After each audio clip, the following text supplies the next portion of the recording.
I want to give a warm welcome to Danielle Allen.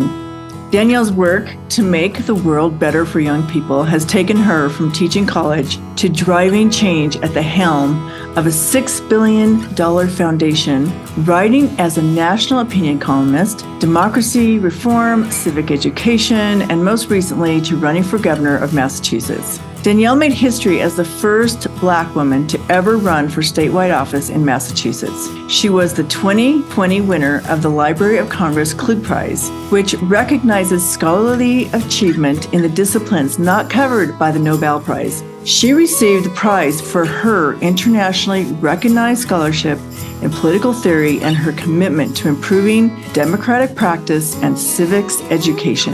Danielle Allen studies classics, democratic theory, political sociology, and the history of political thought. A professor at Harvard, she directs the Edmond J. Safra Center for Ethics. She has published widely on justice, government, and citizenship, both in ancient Athens and a modern America. She is the lead investigator for Harvard's Democratic Knowledge Project, a research and action lab that strives to strengthen democracies.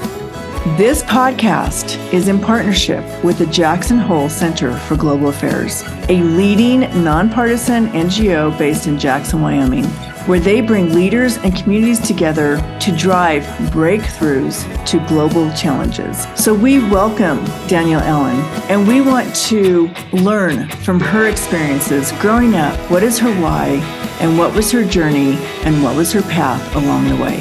Thanks, Danielle.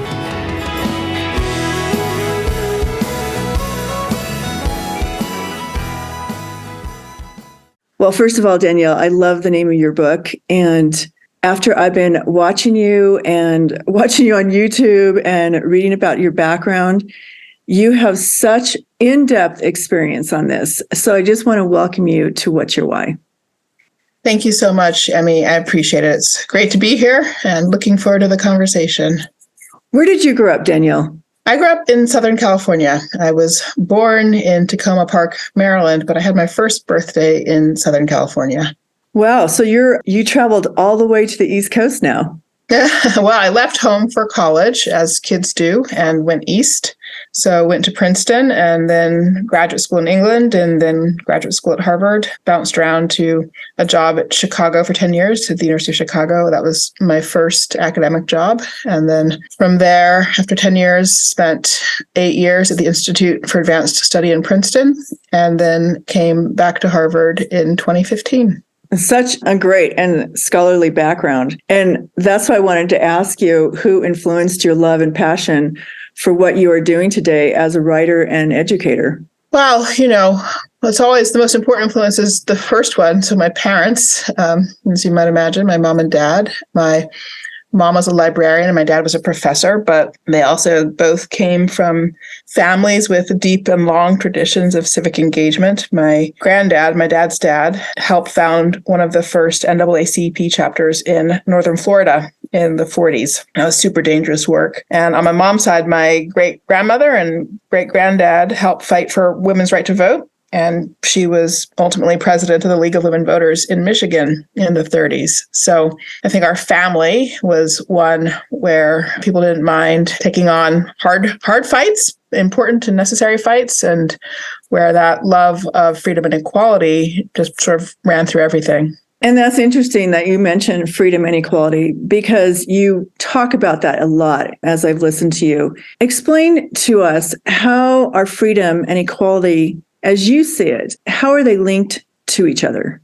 Well, I appreciate your question, Emmy, and I know it's always a little unusual to just jump into talking about those grand ideals. They sound so abstract, and here we are trying to fight our way through daily life of traffic and commuting, or maybe not in Jackson Hole, but where I am, East Coast. And it can be hard to look up from all the day-to-day grind and have the time and space to reflect about the meaning of abstract concepts like freedom and equality. I do, though, take them to be pretty fundamental to human experience. So freedom, for starters, is really what we all need to thrive as human beings. We have a drive in us, each of us, to make tomorrow better than yesterday. That means shaping our life in ways that we judge to be those that will bring us safety and happiness. But that human need, it's a need all human beings have. So if we're all going to have access to that freedom, then we've got to have equality too. We can't have some folks dominating others or some groups dominating others. So freedom and equality belong together like hand and glove. You can't have freedom for all without actually also having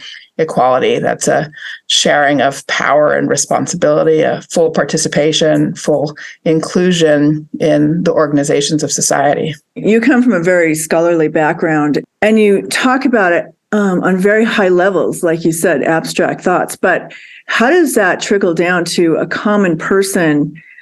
Just like in education, how are we teaching freedom? How are we teaching equality to our children? And how are they carrying that forward? And what do they believe in and learn about in our educational system? Well, I can tell you a little bit of a story about how these things come together. And then maybe we can talk together about what the story means for our educational system. You mentioned the Declaration of Independence when you started. I have written a book about it, and I've been teaching it for more than 20 years, thinking about it intensely for more than 20 years. And the reason for that is pretty simple. I found myself at the University of Chicago as a young professor in the late 90s and loved the university, its active, energetic, intellectual life. But there was on the south side of Chicago, African-American community. I'm African-American, and I felt a huge separation, split between the two worlds, the university and the community, and it seemed unhealthy.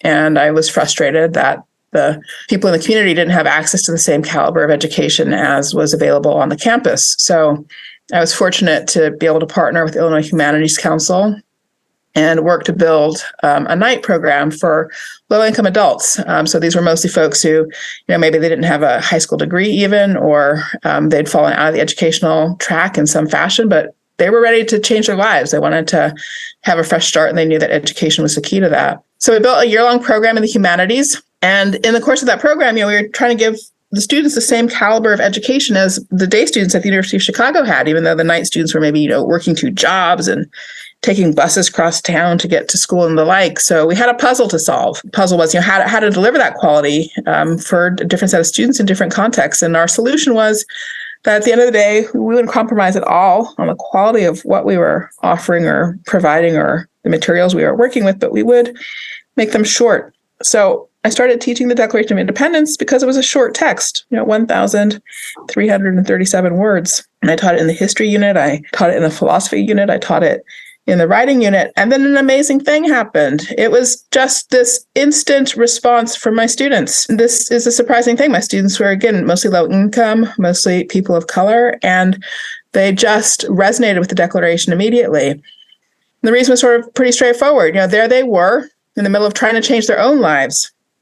They had looked around at their circumstances in the city of Chicago and didn't like where they were or what they saw. They wanted to be on a new path. They thought the city could do better at supporting communities all over the city. And that text, the Declaration, where they say, look, in the course of human events, it becomes necessary. And they look around and say, the king's not doing right by us, and here's how we're going to make a change. They fully recognize that spirit of personal and social transformation. So that, I think, is how freedom and equality come together in our daily lives. We can see the places where we feel unfree.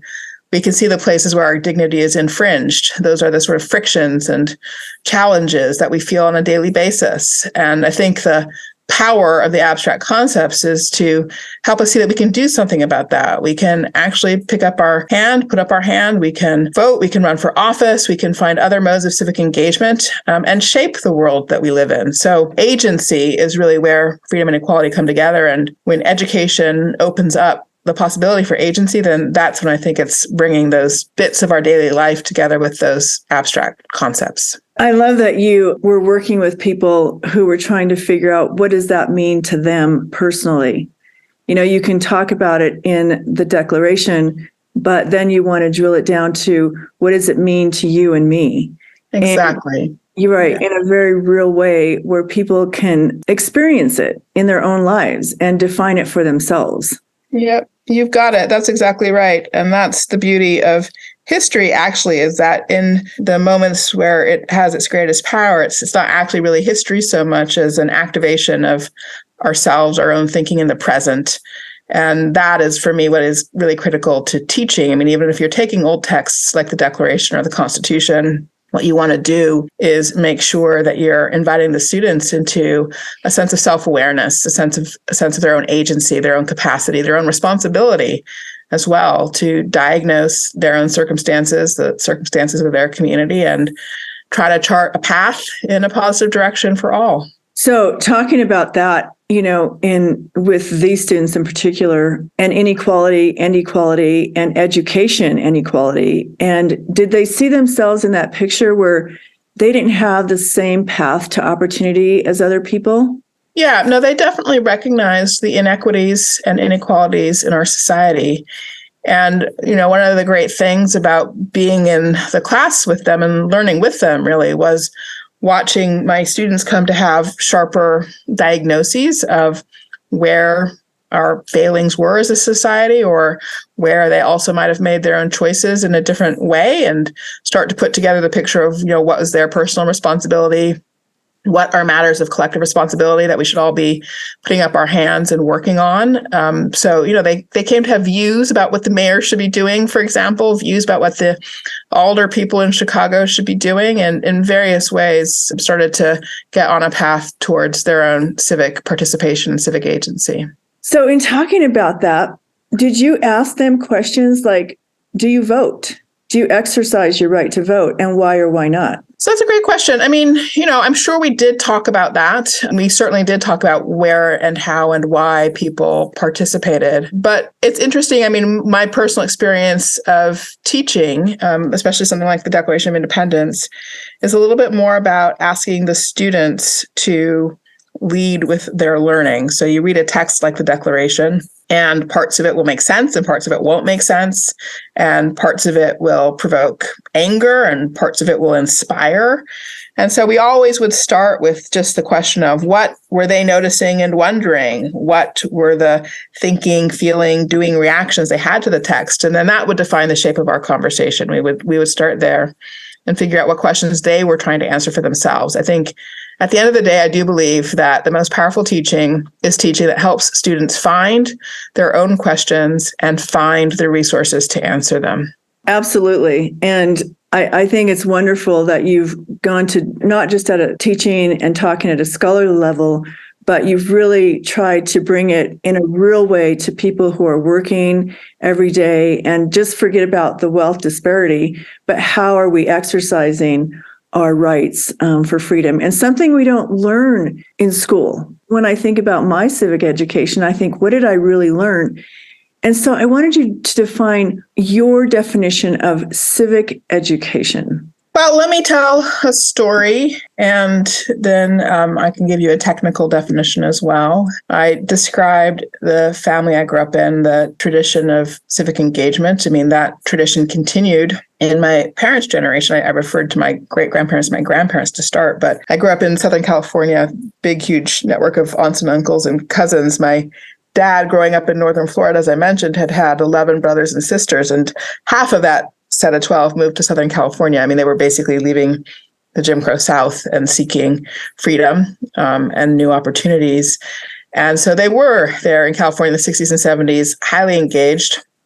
Their engagement spanned the political spectrum. So I remember the year in my youth when my dad was running for Senate from Southern California as a Reagan conservative, and my aunt was running for Congress on the ballot for the Peace and Freedom Party, which is on the left end of the political spectrum. And so we used to have amazing holiday dinners, family dinners. The debates between them were incredibly vigorous. They had agreement on what they were trying to do. They were both seeking empowerment for themselves and their families and their communities, but then these sort of knock-down, drag-out debates over, was it about market freedoms and civic virtues, or about public sector investment across all segments of society and experiments in living? My dad's sort of skinny, balding guy with always smoking a pipe smoke curling around his head. And my aunt, big woman built like a Mack truck, gay and amazing kind of belly laugh. And I just, would watch back and forth. But the thing about their debates was they never broke the bonds of love. I mean, it was always very clear that they had each other's back. They were there for each other as human beings.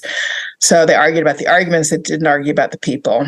And that combination of things, I think that was my civic education and defines civic education for me. That is, we can orient towards some shared North Stars, that goal of empowerment or freedom and equality, as you want to put it. But then we can have really, hard hitting debates, conversations, engagements around how do we actually do this with and for one another in this incredible and huge and diverse and complicated society.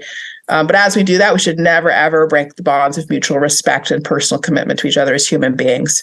So what's all that about then? That's about knowledge. It's some knowledge about philosophical foundations of democracy. It's knowledge about policy and how to think about the relationship between our ideals and our goals and how we might bring them into reality. It's a set of skills. How do you actually have a debate around hard topics? How do you bridge divides when you do decide to act on something? Can you find ways to compromise and build coalitions to move things forward? And it's also about dispositions. Again, that kind of sense of mutual commitment to each other. In their case, and mine as well, a shared commitment to constitutional democracy and a disposition to put your hand up and take action when there's a need. So those things, that's the technical answers, the knowledge, the skills, and the dispositions that support effective civic participation. That's the content of the civic education. Oh my gosh, what you touched on was so amazing, Danielle. And I think about it right now and what's going on in our society and in our polarization of people and families. And I was fortunate enough, as you were, to grow up in a family that could sit around a dinner table and debate and still love each other. And I hear so many terrible stories that families are divided so much over what's happening in the political atmosphere. And it just breaks my heart because we were the same. My dad was an educator, big Hispanic family. I would say definitely conservative. Mm-hmm. Just held on to religion, religious freedom, personal freedom, the ability to have an education and find a way to do it. Not everybody has that. And I always wonder, how do we gather that together for, there's so much income disparity in our country. No, it's true. I mean, we have a lot of sources of coming apart. I'd say about us that over the last 50 years, we've lived through the great pulling apart. We've had this, incredibly huge rise in income and wealth inequality, this rise in the same period of time, 50 years of mass incarceration, and then this incredible rise of polarization. So, it's not a moment for nostalgia. We have to achieve something for the future that's never been achieved, which is a genuine connection of our society across a whole heck of a different set of lines of difference and cleavage. But you're right. I mean, the sort of issues of economic inequality are a real challenge within that. And on that front, I do actually think it's time for us as well to do some serious work about how do we reintegrate everybody into a productive economy. I think there's a sort of different approach to economic policy that could do a better job of integrating people into that, trio of work, wages, and wealth that at the end of the day are the foundation for collective and individual well-being. Well, absolutely. And I want your to-do list because I want to do that in my life. Is bring people along. I mean, we have, the whole movement of diversity, equality, and inclusion right now, right? Mm-hmm. And it means different things to different people. I think that's interesting as well. Well, we face a big challenge. I mean, we have lofty ideals, but in the very beginning, the lofty ideals were connected to a view that power should be reserved for some, not shared by all. And so we built organizations and acquired habits of action where there was a sort of split between the lofty ideals and those practices. And so, it's been our kind of constant perpetual challenge to overcome that and achieve that change. I always take inspiration from some words from Martin Luther King Jr. in one of his final written texts, Last Testament of Hope, where he says, lots of people think that it's all about legislative changes, Voting Rights Act, Civil Rights Act. Those are great achievements. They're important. But at the end of the day, what we really have to achieve is a real sort of reworking of our society so that we can achieve a full sharing of power and responsibility across the whole of our society. I think that's what fundamentally our job is. We are trying to figure out how to share power, how to share responsibility broadly across all the different sort of segments of our society so that we have that connection, that ability to work together, that support for the flourishing of all. But it's a big job, to learn how to do things in new ways, to reorganize ourselves in this fashion. So it's not surprising to me that there's all kinds of tensions and challenges that come along with the effort. I read that you ran for the governor of Massachusetts, and good for you. Congratulations that you did that. That's a hard thing to do, is run for office. What did you learn about your state, your community, and yourself mostly? Well, let me just share one little story because I know our time is tight here. And the experience of running for office was really terrific, actually. I know it can look like a bear, but I really encourage everybody. I mean, the rewards of just being in the world, talking with people from so many different contexts are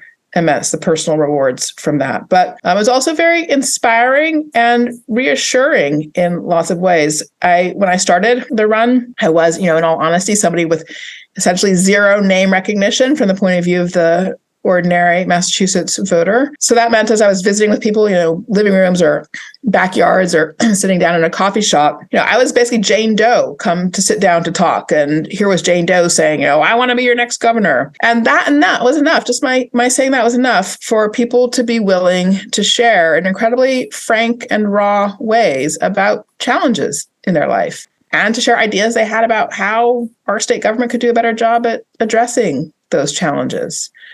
And I just took this as the most remarkable expression of faith in our institutions. I mean, it couldn't have been faith in me. They didn't know me. I just walked in from the street. I had zero name recognition, and that was it. But here I was saying, this is work I want to do. And that was enough to elicit from people these incredible acts of sharing, personal generosity in the stories that they shared, and great ideas for work we could do together. And so we spent so much time talking about our cynicism, our alienation from our institutions. But I'll tell you, my experience was the opposite. We actually have deep faith in our institutions and deep faith in each other.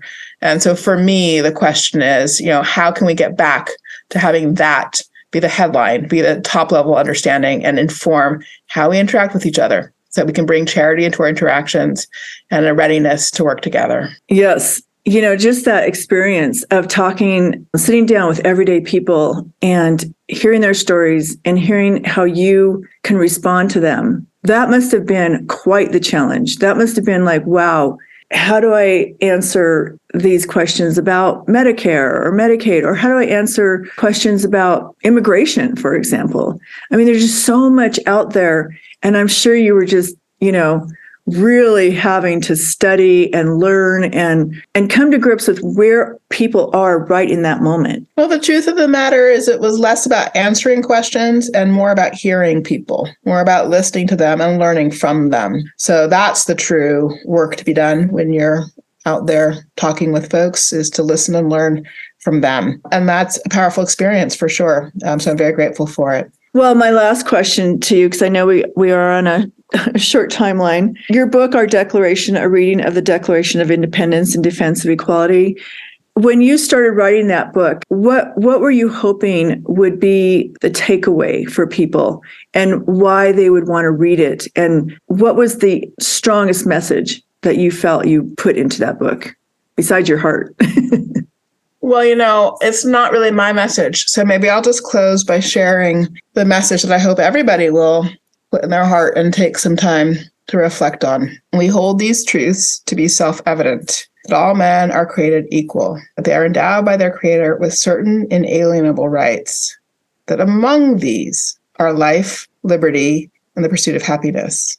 That to secure these rights, governments are instituted among men, driving their just powers from the consent of the governed. That whenever any form of government becomes destructive of these ends, it is the right of the people to alter or to abolish it and to institute new government, laying its foundation on such principles and organizing its powers in such form as to them shall seem most likely to affect their safety and happiness. That's the most important message in the book. Amen. That's true. I've been reading excerpts out of it, and it's truly that statement you just made that we have to focus in on and work through in our democracy. Exactly. Thank you so much, Emmy. It's been a real pleasure talking with you.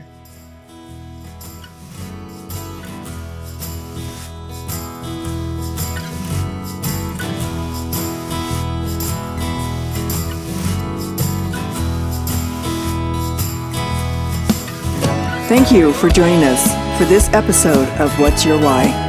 Brought to you by Wyoming Humanities with support from Wyoming Community Foundation and generous supporters like you. To learn more, go to thinkwhy.org, subscribe, and never miss a show.